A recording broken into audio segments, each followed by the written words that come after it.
India के एक बहुत ही अनॉइंटेड प्रॉफिट साधु सुंदर सेल्वराज ने ये भविष्यवाणी की है कि एक और वायरस, एक और महामारी जो कोरोना वायरस से भी भयंकर होगी, इस दुनिया को हिला के रखने वाली है। उस महामारी के सामने कोरोना वायरस एक छोटा सा बच्चा दिखेगा। जिस तरह एक हॉर्नेट मक्खी के डंक मारने पर शरीर पर फोड़े हो जाते हैं, जलन होती है, उसी तरह जब ये महामारी आएगी तो लोगों के पूरे शरीर पर, खासकर मुंह और छाती पर फोड़े होंगे और पूरे शरीर में जलन और गर्मी होगी और शरीर का तापमान 100 डिग्री फ़ारेनहाइट से भी बढ़ जाएगा। प्रॉफिट ने बताया कि डॉक्टर्स और साइंटिस्ट इसकी कोई वैक्सीन, कोई दवा बना नहीं पाएंगे और इस वायरस से भारी गिनती में लोग मरेंगे। साधु जी ने कहा कि सरकारों ने बहुत अच्छा काम किया और अपने अपने देश में लॉकडाउन किए, पर जब ये अगला वायरस आएगा तो कोई प्रयास सफल ना होगा। 2020-2021 में बहुत बुरा समय आने वाला है। जो परमेश्वर की आज्ञाओं को मानते हैं और जो लोग जीवित परमेश्वर से डरते हैं, वही इस महामारी से बच पाएंगे। तो जो भविष्यवाणियां एक साधु का पहरावा पहने हुए प्रॉफिट ने की हैं, क्या हमें इसे गंभीरता से लेना चाहिए? मैं आपको बताना चाहता हूं कि प्रॉफिट साधु सुंदर सेल्वराज एक बहुत ही अनॉइंटेड प्रॉफिट हैं, जिन्होंने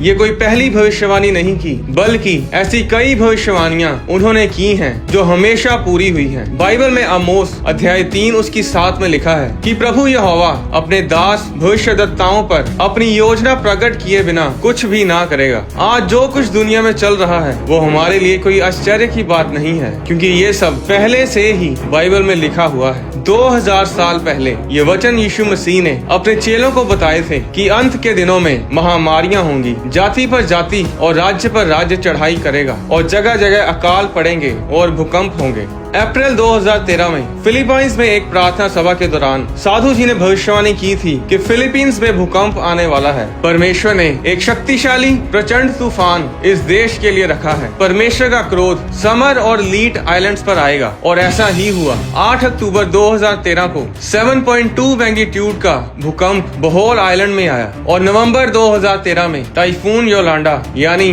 तूफान योलांडा ने फिलीपींस में हाहाकार मचा दिया। 11 करोड़ से भी ज्यादा लोग इसकी चपेट में आए और हजारों लोग बेघर हो गए। जब ये भविष्यवाणी की गई थी तब किसी न्यूज चैनल ने, किसी मीडिया वाले ने इस पर ध्यान नहीं दिया, पर जब भविष्यवाणी पूरी हुई तब मीडिया ने इस भविष्यवाणी को न्यूज पर दिखाना शुरू किया। पूरे फिलीपींस, सिंगापुर, चाइना, जापान और दुनिया भर के टीवी चैनल्स पर यही खबर चल रही थी कि एक इंडियन प्रॉफिट ने इस भयंकर तूफान के बारे पहले से ही भविष्यवाणी की थी। इस न्यूज को आप गूगल पर सर्च करके देख सकते हैं। 24 सितंबर 2010 को साधु जी ने एक और भविष्यवाणी की थी कि मैंने एक शक्तिशाली स्वर्गदूत को पैसिफिक ओशन पर खड़े देखा, जिसके हाथ में एक लंबी तलवार थी और उसके साथ सैकड़ों स्वर्गदूत थे जो एशिया की तरफ मुंह करके खड़े थे। जो 2004 में हुआ था वही फिर से होगा, यानी कि फिर से सुनामी आएगी। परमेश्वर से डरो, परमेश्वर के न्याय का समय आ चुका है। और ऐसा ही हुआ। 11 मार्च 2011 को इतिहास का 5वां बड़ा भूकंप जापान में उसी जगह के पास आया जहां प्रॉफिट साधु सुंदर सेल्वराज ने भविष्यवाणी की थी। उस भूकंप के कारण बहुत बड़ी सुनामी उठी, जिसकी ऊंचाई 124 फुट यानी 12 मंजिलों की ऊंचाई तक सुनामी की लहरें जा रही थी, जिसमें 1,20,000 इमारतें तबाह हो गई और 15,000 से भी ज्यादा की संख्या में लोग मरे और 2500 लोग अभी तक लापता हैं। ऐसी बहुत सी भविष्यवाणियां प्रॉफिट सुंदर सेल्वराज ने की हैं जो पूरी हुई हैं। तो क्या ये सुनामी, क्या ये भूकंप परमेश्वर की ओर से हैं? जब जब लोग परमेश्वर से दूर हुए हैं और पाप में बढ़े हैं, तब तब परमेश्वर का न्याय प्रकट हुआ है। जब जब परमेश्वर के लोगों पर सताव हुआ है, जब मासूमों और धर्मी लोगों को मारा गया है, तब परमेश्वर का कोप उस देश, उस जगह, उस नगर, उस जाति पर प्रकट हुआ है। आज मीडिया अपना काम भूल चुका है। मीडिया इतना खराब हो चुका है कि जो खबर उन्हें दिखानी चाहिए उसे वो दिखाते नहीं, कुत्ते बिल्लियों की खबरें दिखाने में व्यस्त रहते हैं। अगर मीडिया इन भविष्यवाणियों को अपने चैनल्स पर दिखाए तो लोग ना सिर्फ अपने गलत रास्तों से फिरेंगे बल्कि देश बचाए जाएंगे। बाइबल में योना अध्याय 1 में लिखा है कि जब नीनवे शहर का पाप बढ़ गया तो परमेश्वर ने अपने दास भविष्यद्वक्ता योना को नीनवे शहर प्रचार करने के लिए भेजा कि 40 दिनों में नीनवे शहर तबाह कर दिया जाएगा। जब राजा को इस भविष्यवाणी के बारे में पता चला तो योना अध्याय 3 उसकी 6 में लिखा है, तब ये समाचार नीनवे के राजा के कान में पहुंचा और उसने सिंहासन पर से उठ अपना राजकीय ओढ़ना उतार कर टाट ओढ़ लिया और राख ताख पर बैठ गया और राजा ने प्रधानों से सम्मति लेकर निन्वे में इस आज्ञा का ढिंढोरा पिटवाया कि क्या मनुष्य, क्या गाय बैल, क्या भेड़ बकरी या अन्य पशु कोई कुछ भी ना खाए, वे ना खाएं और ना पानी पिएं। मनुष्य और पशु दोनों टाट ओढ़ें और वे परमेश्वर को पुकारें। वे अपने गलत कामों से फिरें और उस उपद्रव से जो वे करते हैं पश्चाताप करें। संभव है परमेश्वर दया करे और अपनी इच्छा बदल दे और उसका भड़का हुआ कोप शांत हो जाए और हम नष्ट होने से बच जाएं। जब परमेश्वर ने उनके कामों को देखा कि वे गलत रास्तों से फिर रहे हैं, तब परमेश्वर ने अपनी इच्छा बदल दी और उसकी जो हानि करने की ठानी थी उसको ना किया। अगर वो राजा उस भविष्यवाणी को गंभीरता से ना लेता और उस भविष्यद्वक्ता पर विश्वास ना करता तो उसने तो खत्म होना ही था, साथ ही वो पूरा नीनवे शहर भी तबाह हो जाना था।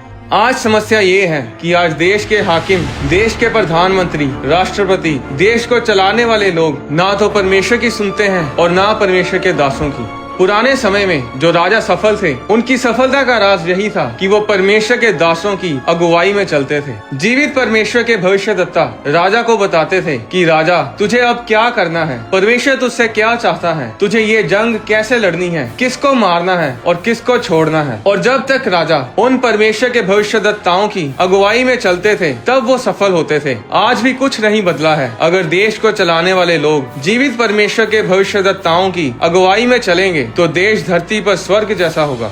जिस देश को ये पता हो कि क्या होने वाला है, वो हमेशा उस आने वाले संकट के लिए तैयार रहेगा या फिर पश्चाताप करेगा और उस संकट से बच जाएगा। उत्पत्ति अध्याय 41 में लिखा है, सब देशों में अकाल पड़ने लगा परंतु मिस्र देश में अंत था। जब मिस्र का सारा देश भूखों मरने लगा तब प्रजा फिरौन से चिल्ला चिल्ला कर रोटी मांगने लगी और वह सब मिस्रियों से कहा करता था, यूसुफ के पास जाओ और जो कुछ वह तुमसे कहे वही करो। इसलिए जब अकाल सारी पृथ्वी पर फैल गया और मिस्र देश में अकाल का रूप भयंकर हो गया, तब यूसुफ सब भंडारों को खोल खोल के मिस्रियों के हाथ अन्न बेचने लगा। इसलिए सारी पृथ्वी के लोग मिस्र में अन्न मोल लेने के लिए यूसुफ के पास आने लगे, क्योंकि सारी पृथ्वी पर भयंकर अकाल था। अगर फिरौन के पास यूसुफ ना होता, अगर फिरौन यूसुफ की बातों पर विश्वास ना करता, तो ना तो फिरौन बच पाता और ना उसके लोग। आज देश को चलाने वाले लोगों को परमेश्वर के दासों की अगुवाई में चलने की जरूरत है, ताकि जब अकाल आए, जब महामारियां आए, तब देश नीचे की बजाय ऊपर जाए।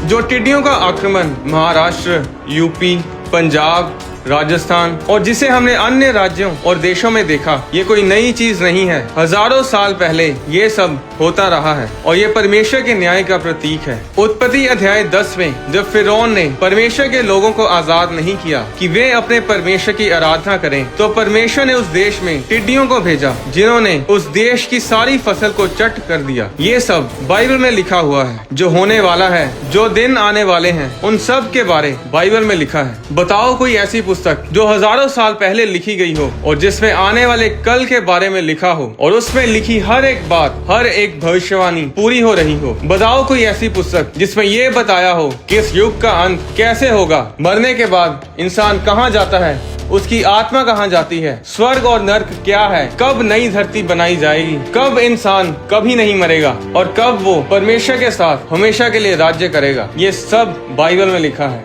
आने वाला समय बहुत बुरा है। भयंकर महामारियां, भूकंप, लड़ाई झगड़े, लोग खाने के लिए एक दूसरे को मारेंगे, इंसान एक दूसरे के मांस को खाएंगे। तब ऐसे संकट से कौन बच पाएगा? सिर्फ वही जो परमेश्वर की आज्ञाओं को मानते हैं, जो परमेश्वर के डर में अपने जीवन को व्यतीत करते हैं, जो पाप से दूर रहते हैं। अगर आप मसीह में नहीं हैं, अगर आप यीशु मसीह को नहीं जानते, अगर आप बाइबल को नहीं जानते और मेरी बातों को सुन रहे हैं, तो मैं आपको बताना चाहता हूँ कि सुरक्षा कहीं नहीं है। आज लोग कनाडा में भी वायरस से मर रहे हैं, अमेरिका में भी वायरस से मर रहे हैं। जब परमेश्वर का न्याय प्रकट होता है तो फिर कौन उसके कोप से बच सकता है? सुरक्षा अगर कहीं है तो वो सिर्फ यीशु मसीह में है।